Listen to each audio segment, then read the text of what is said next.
amigos, gracias por continuar con nosotros aquí en Dominicana es Vida. Me complace presentarles a la doctora Lilian Guerrero para abordar ese tema tan importante que nos preocupa y que queremos orientarle. Yo sé que esta información le va a servir de mucho. Nos preocupa los datos que han surgido respecto a la cantidad de niñas dominicanas que se embarazan a destiempo, es decir, niñas que están pariendo niños. Pero también el tema del aborto, que se ha estado tratando bastante a propósito de las modificaciones al Código Penal Dominicano. Entonces vamos a hablar con la doctora Lilian Guerrero, que está aquí ya en nuestro estudio, y vamos a escuchar esta voz autorizada para que nos hable sobre esos temas. Bienvenida, doctora. Muchas gracias, Aurelisa. Gracias por invitarme a tu programa. Cómo no. Usted sabe mucho de este tema porque trabaja, incluso presta servicios ahí en una entidad, tanto tiene un consultorio privado, pero también trabaja en la maternidad. Yo la conocí en la maternidad y quedé sorprendida en ese momento por la cantidad de niñas. Yo escuchaba las estadísticas que nuestras niñas adolescentes se están convirtiendo en madres. Hay preocupación, organismos internacionales y el Estado, de que niñas de 11 años, no, yo pensaba que era 15, 16, y cuando llego allá yo veo que niñas de 10, 11 años ya están quedando embarazadas, o sea, bebé pariendo bebé. Así es. Esa problemática está muy latente y la vemos a diario en zonas rurales y todo eso, y se está haciendo un llamado para corregir eso. Doctora, ¿cuáles son las consecuencias? Vamos a entrar de lleno. ¿Cuáles son las consecuencias del embarazo en nuestras niñas adolescentes? Eso es una problemática mundial que tenemos, sobre todo en los países tercermundistas como nosotros y del Caribe. Es un tema biosocial, no tanto repercute en la salud del adolescente, pero es un tema multisectorial, tanto en lo económico como en lo social, en las escuelas, y la salud, que es lo que nos compete en este caso. Es un embarazo de alto riesgo. La adolescencia va desde las niñas de 11 años hasta 19. Entonces, la problemática se embarazan de 15 a 17 años, es la tasa de embarazo con más frecuencia que tenemos, sobre todo en la maternidad. Si bien es cierto que tenemos niñas de 10 y de 11 años embarazadas y hasta de 9. Entonces, la problemática es, tenemos niños bajo peso, tenemos niños con retardo de crecimiento intrauterino, tenemos madres con aumento de presión, lo que le dicen la preeclampsia, que es algo que puede tener consecuencias graves tanto para la madre como para el recién nacido y hasta para el feto. Puede inclusive llevar a una mortalidad materna. Porque ese cuerpecito de esa niña no está en capacidad todavía para concebir, ¿no? Para llevar otro. Aumentan los niveles tensionales de la madre con un control pobre, porque por su estado de adolescente muchas veces se descuidan con la alimentación, no van a sus chequeos prenatales con frecuencia, entonces ahí viene el problema. ¿Qué cantidad, no muchas estadísticas, pero se dan casos de niñas que por esa condición, mala alimentación, por ser tan prematuras al concebir, pierden la vida? ¿Es frecuente o les afecta, digamos que su salud sí se la afecta, pero no llegan a la muerte tantas? Sí tenemos casos, tenemos una incidencia, no puedo decir elevada, pero sí la casuística. Tenemos casos de adolescentes que han llegado a mortalidad materna. Esos casos se discuten en salud pública y tienen una repercusión y trasciende. Cuando es una mortalidad materna es algo que impacta. Y el perfil de esas niñas que se están embarazando, ¿pudiera describirnos un poquito cuál es la más vulnerable, los casos que más se ven? Claro, sobre todo nivel socioeconómico bajo, donde hay deserción escolar, niñas que no tienen un núcleo familiar. Exacto, que no están yendo a las escuelas. Niñas con un núcleo familiar destruido, donde no hay orientación parental. Entonces, son niñas que no tienen orientación, o adolescentes en este caso.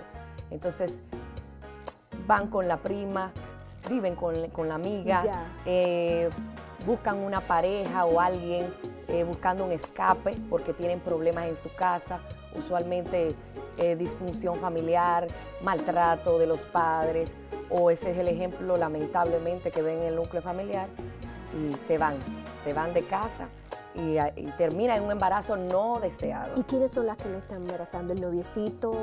¿Quién? Usualmente es ni siquiera la pareja, porque no podemos hablar de pareja, alguien, un ¿Con amigo. cuánta frecuencia el incesto? Porque me dicen que hay muchas incidencias a veces de incesto, muchas están embarazadas y dicen que es del noviecito y de un familiar. Exactamente. Puede ser del padre, que hemos tenido casos, el padrino, el vecino, Pero el que más abunda. tío, papá, hasta hermanos hemos tenido. O sea, que las están embarazando y en primer lugar los noviecitos. Exacto, sí. En segundo lugar, podríamos decir, de los que le embarazan, el papá, el tío, Exacto. ya, Un familiar cercano.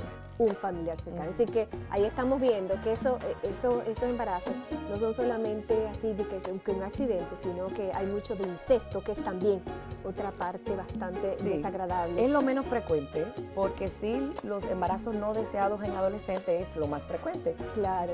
Por falta de orientación, no usan método de anticoncepción Claro. oral o de cualquier otra vía y se embarazan. Entonces ahí viene el tema que tú mencionaste de un inicio, el aborto. ¿eh? Así es. Ellas Las recurren, consecuencias del aborto, brevemente, doctora. bueno, depende, hay abortos espontáneos y abortos inducidos, que en este caso son abortos inducidos. Puede ser medicamentoso o inducido instrumentalmente. De esas niñas que se embarazan a destiempo, ¿con cuánta frecuencia abortan? ¿Los tienen o abortan? ¿Qué es lo más frecuente? La tasa exacta no te puedo decir, pero sí es muy frecuente que recurran a esos medios, al aborto. Sí. ¿Y esos medios acuden donde un médico de un hospital privado o cómo llegan allá, por ejemplo? Tú sabes que legalmente el aborto no está, legalmente no se puede practicar aquí. Pueden ir a un sitio pero la realidad sórdido. se lo hacen. Sí, van a un sitio sórdido de algunas clínicas que hay por aquí, ilegales, que practican el aborto, o usan medicamentos como el misoprostol, por ejemplo, que es un abortivo, y llegan con el sangrado, pueden tener Y ya ahí hay un que shock, terminar. inclusive un shock hipovolémico por sangrado, si no se atiende a tiempo. O sea, que ellos se lo provocan de manera... Medicamentosa con medicamento exacto. vía oral. Y entonces llegan al hospital Con el sangrado y ahí ya que hay que proceder. terminar. Exactamente. Ya. Y una pregunta, doctora. ¿Qué usted cree de este tema que se está hablando del aborto con sus excepciones que va a estar en el nuevo Código Penal? ¿Cuál es su opinión como especialista en la materia, como ginecóloga? Mira, en caso de malformación congénita incompatible con la vida, que es una de las excepciones que van a ser, por ejemplo, si la madre tiene una enfermedad de base que es incompatible con un embarazo, o en caso de incesto, esas son las tres condiciones, abuso sexual o incesto, en que será permitido, ¿verdad?, el aborto legalmente. ¿Usted cree que son válidas esas? Entiendo que son válidas, entiendo que sí, claro. Perfecto. Aunque la iglesia no lo apoya por diferentes razones religiosas. Pero usted como profesional que se Sobre enfrenta todo, a la realidad... sobre todo cuando hay malformaciones, porque inclusive en los hospitales aquí hay un comité de bioética. Cuando vienen niños son polimalformados, con anomalías incompatibles con la vida, entonces se induce el parto para que esa paciente no llegue al trauma de un embarazo a término. Perfecto. Pero a veces la madre, una cardiopatía, que no puede llevar consigo un embarazo porque se va a agravar, entonces sí se recurre al aborto terapéutico en este caso. Mire, en 30 segundos que nos queda de este segmento, doctora, su recomendación para prevenir, si usted tuviera que recomendarle al presidente de la República y al padre, a la madre de esa niña, ¿cuál sería su recomendación para enfrentar y disminuir esa cantidad de niñas menores, adolescentes, dominicanas que están embarazándose a destiempo? Sí, lo primero, la educación inicia en el hogar. En el hogar es que nosotros tenemos que concientizar a nuestros hijos. En la escuela también debe haber educación sexual, no tanto para las niñas, sino también a los niños adolescentes o a los adolescentes en general. Y claro que sí, seguir con las campañas de anticoncepción, aunque muchos no lo ven como una medida salvífica porque piensan que estamos mandando a nuestros adolescentes a tener relaciones sexuales y no es así. Tenemos que empoderarnos y hablar con nuestros adolescentes de educación sexual y reproductiva, porque con conocimiento entonces se pueden prever embarazos no deseados. Bueno, pues muchísimas gracias por su participación aquí en nuestro programa. Esperamos tenerla pronto para seguir abordando otros temitas así, de esta gama de Yo situaciones de encantada. ginecología. que es Encantada una de poder seguir especialidad viniendo tan importante. y ayudar con algunos temas. Bueno, amigos, gracias por estar ahí con nosotros. Continuamos en Dominicana es Vida.